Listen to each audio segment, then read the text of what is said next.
Help give kids an extra life by donating today to help sick and injured children. Link in the description and pinned comment below.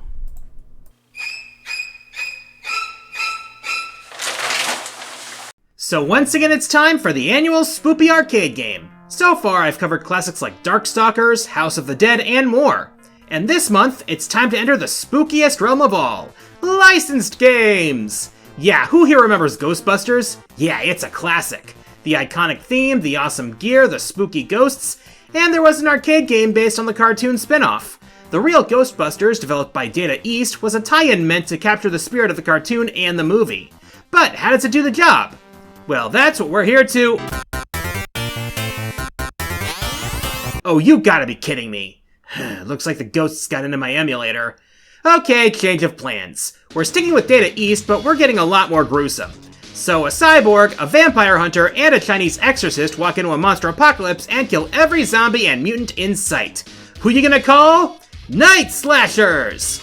Released in the age of beat-em-ups like Final Fight and Streets of Rage, Night Slashers, which isn't a licensed game by the way, is the kind of game that deserves to be part of the conversation when it comes to great beat-em-ups of the 90s. Don't worry, I'll cover Ghostbusters another time, once I figure out what I'm missing.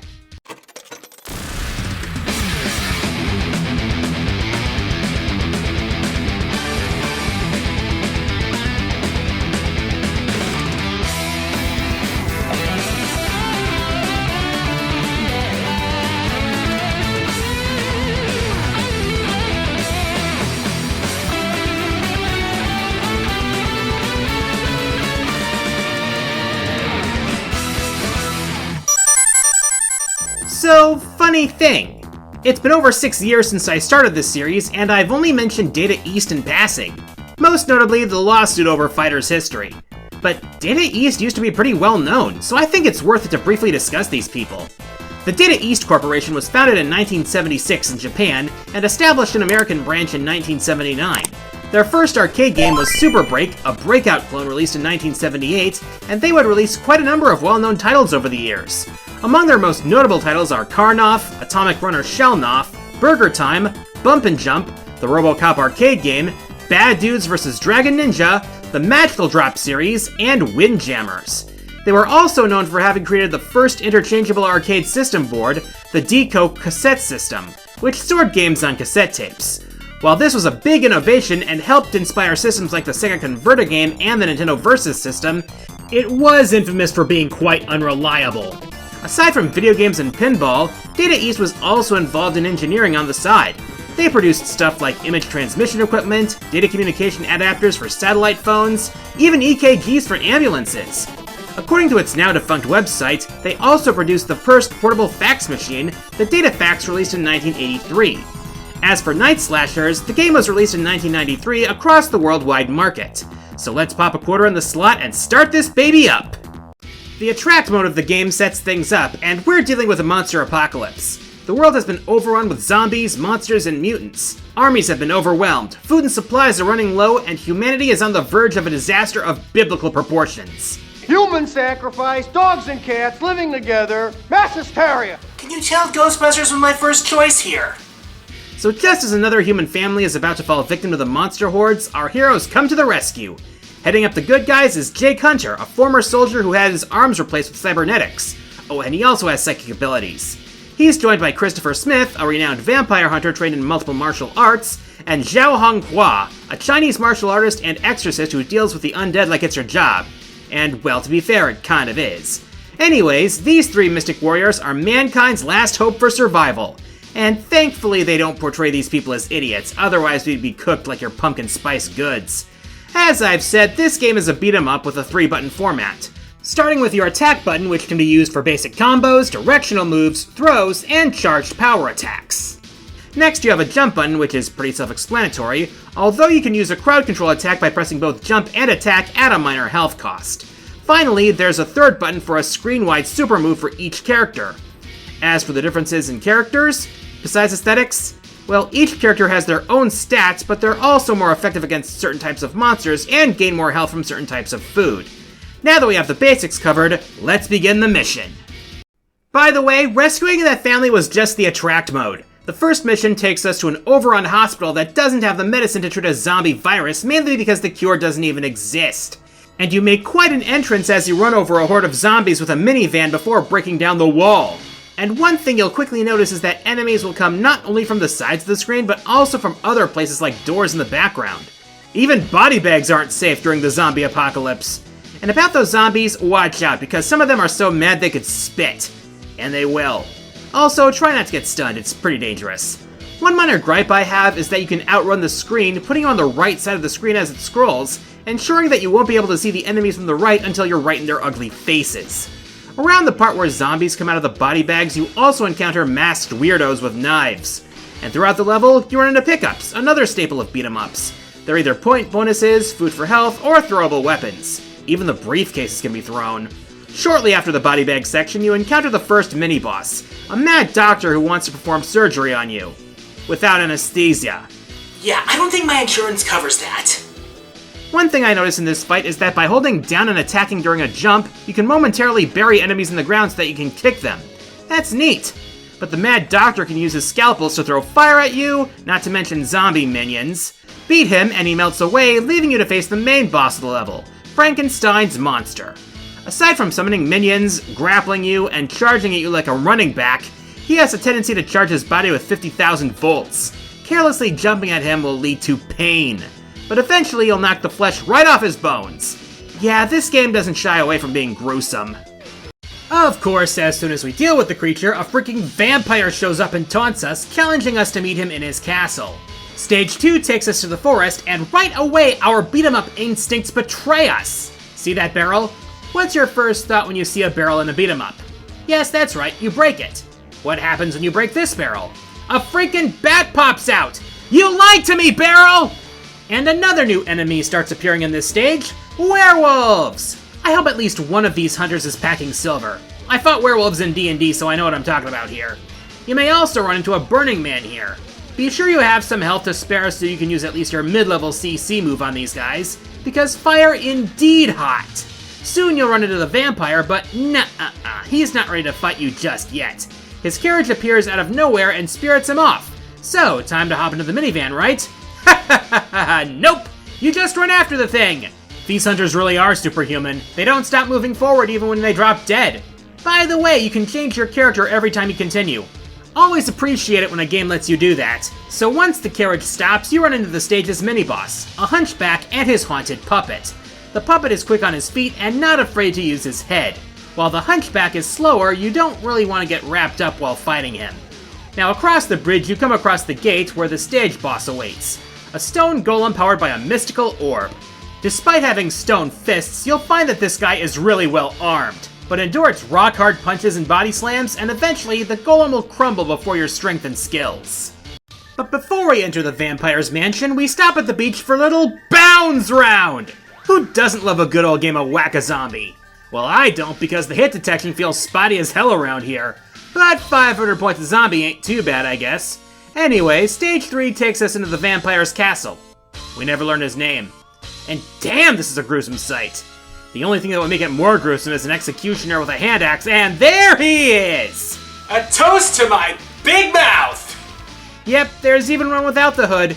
And after avoiding a guillotine, because what haunted castle would be complete without a guillotine, we enter an elevator to deal with monsters, because what beat-em-up game would be complete without an elevator scene? At least someone's kind enough to drop off some grub for us. While we're writing this thing, let me say how great the backgrounds look. They have some really nice details here. And the music in this game has been really nice. Now at the top of the elevator, we face the mini-boss. It appears as though it's a haunted suit of armor wielding an evil sword, but it's actually the sword that's manipulating the armor. Weird, isn't it? The armor will charge at you and kick you, but the sword is the real threat. It can create flame waves with every swing. Also, since it's a cursed living sword, it flies like a boomerang when it's thrown. But once the armor goes down, the sword just crumbles. Next, we come across a hallway of cursed paintings that burst into flames when struck, and a room of werewolves and masked slashers. It looks like a dead end until the back wall explodes, taking us outside. And of course, there's coffins, which contain ghouls. And it's here on the balcony where we finally fight the vampire. And he's dangerous because not only can he teleport and throw fireballs, but he also knows how to block. Your character can't even block, what gives? but eventually he will fall as the sun rises. Well, job's done, right? I mean, we're the night slashers after all. Unfortunately, it looks like we're working overtime today. As the vampire's last remains burn in the rising sun, he taunts us about the gates to darkness. Say, fellas, did somebody mention the door to darkness? So our next destination is a Mesoamerican ruin of some kind, and while there aren't new enemies to be found in this stage, we do find that we can slide columns across the ground to damage enemies. Man, these hunters are ripped if they can do that. This stage is short, and I mean short. In less than 3 minutes you can reach the bosses, which are a pair of temple guardians in complete regalia. The fact that there's 2 of them is their main gimmick. There's not much to them otherwise, and they go down relatively quickly. So with the portal sealed, now it's on to find the other one. So the hunters hitch a ride on an RAF jumbo jet in pursuit of the last portal. There aren't really new enemies here either, just a lot of them. After the first room, you jump onto the roof of the plane where you face another cursed sword knight, and you beat him the same way as before. Then another plane comes flying in carrying more ghouls. Eventually, you beat up enough bad guys to get onto the second plane, and there are so many monsters. So many monsters!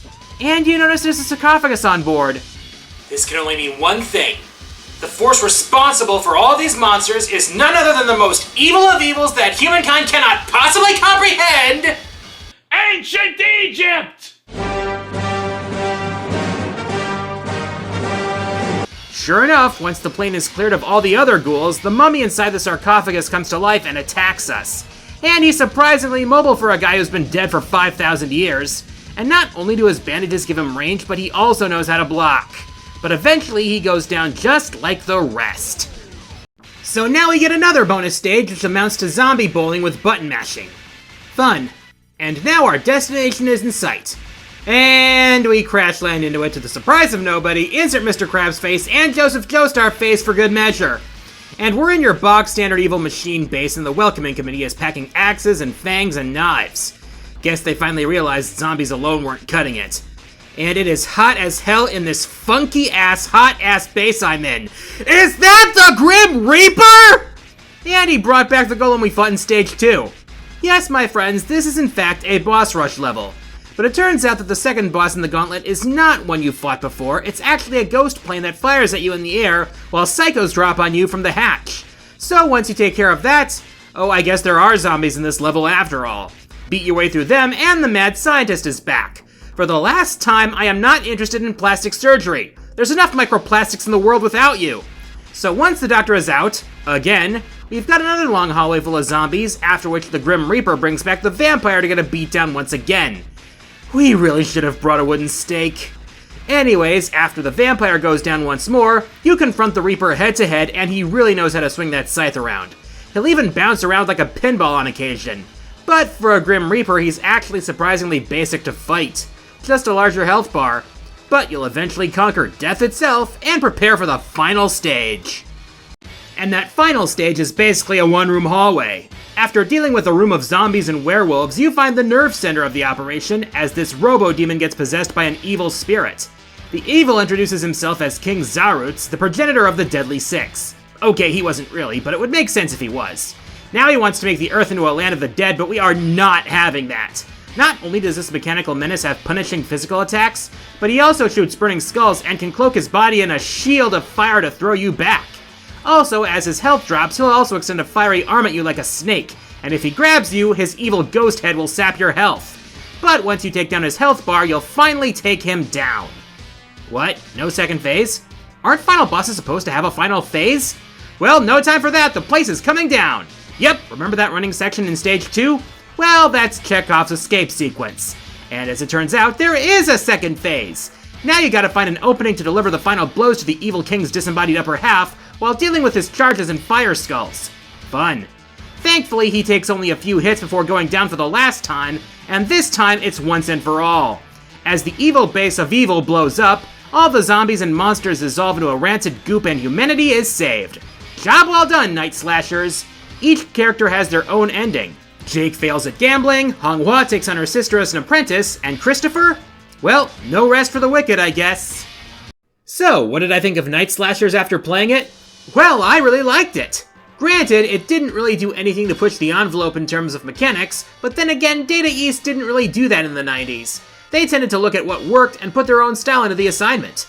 And that's what Night Slashers does. The game mechanics were generally right and tight, and the challenge was definitely fitting of an arcade beat-em-up. The real selling point of this game, however, is how memorable it is for those who play it. And a lot of that comes down to the presentation. The sprite work is impeccable, making the attacks look powerful and the enemies look gruesome. The animations are definitely on point, making every encounter feel dangerous. The soundtrack also does a good job of making this feel like a good old-fashioned B-movie, complete with the appropriate amount of cheese. And yeah, it doesn't shy away from pushing the line on animated gore either. I'm convinced that the cartoony nature of the viscera on display is the only reason this game didn't get slapped with an age rating. Remember, this was the year after Mortal Kombat was released and caused the courts to explode. So, while Night Slashers may not have the same press as games like Final Fight and Streets of Rage, I feel it does deserve to be mentioned on a similar level as these classics. Unfortunately, it didn't get a home release for years until it got ported to the Switch in 2018 as part of the Johnny Turbo's arcade line, and that version was delisted in 2023 while the game got a full-on remake in 2024. Why they chose this game to get a remake, I don't know, but they added Liu Fei Lin from Fighter's History. So, how does this game look? Well, that looks like shit. Oh wait, it's from ForeverEntertainment. That explains a lot. Well, that makes yet another game that you're better off emulating rather than going for the remake. As for the Ghostbusters arcade game, I'm gonna try using Fightcade when I review that one. Can't be worse than what would happen when I tried using MAME. I'm the Quarter Guy, and until next time, the arcade is closed.